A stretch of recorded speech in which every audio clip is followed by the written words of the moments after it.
Hey everyone, it's Tasha Danvers, two-time Olympian and Olympic bronze medalist, and I'm just here to tell you that it is not your confidence that's holding you back, it is your courage. How do I know? Because I've been there. There have been times when I knew I could do something, but I just didn't have the courage to take the step that would get me from where I was to where I wanted to be. So for example, there was a time when I thought, you know what, I could do some hosting, that would be really cool, but I didn't have the courage to reach out to people who I knew in the industry that could get me into that position. So that's what I'm talking about. So today I'm going to give you 3 tips that are going to help you start building that courage, that's going to boost your confidence, that's going to move you from this point, remove the barrier so you can get to that point. Now, number 1 is get clear. And when I say clear, of course, you've got to be very clear about what it is you're trying to achieve, but I want you to get clear about what you have to gain and what you have to lose by allowing this barrier to be there.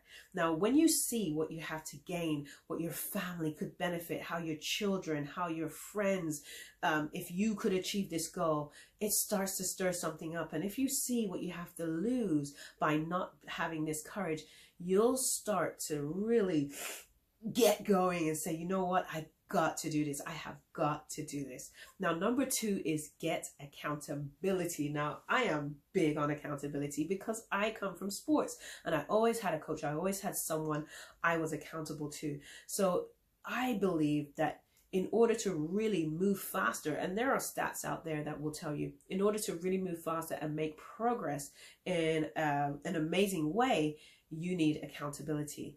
You are more likely to let yourself off the hook when you are trying to achieve something. It's not because there's something wrong with you or you just don't want to do it. It's just the way we are wired as human beings sometimes. So get accountability. Find a coach, find a mentor, find someone who you know is not just going to say, oh, well, it's okay this time, and get that done. So you got get clear, get accountability, and last but not least, get going.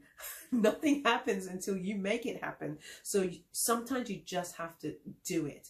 You don't need to think about it. You just need to start taking the steps and moving in action. Now, there's a great book by Mel Robbins. It's called The 5-Second Rule. And she would count down 5, 4, 3, 2, 1, and stuff that she had been procrastinating about, she would just do it. Now, there's science behind how the brain works when you do that. But the bottom line is you got to take action. Now, if you've enjoyed this video and you want more tips, more information, or you want more help on your staying on track to success or getting on track to success, then reach out to me at www.tasha360.com. Stay blessed.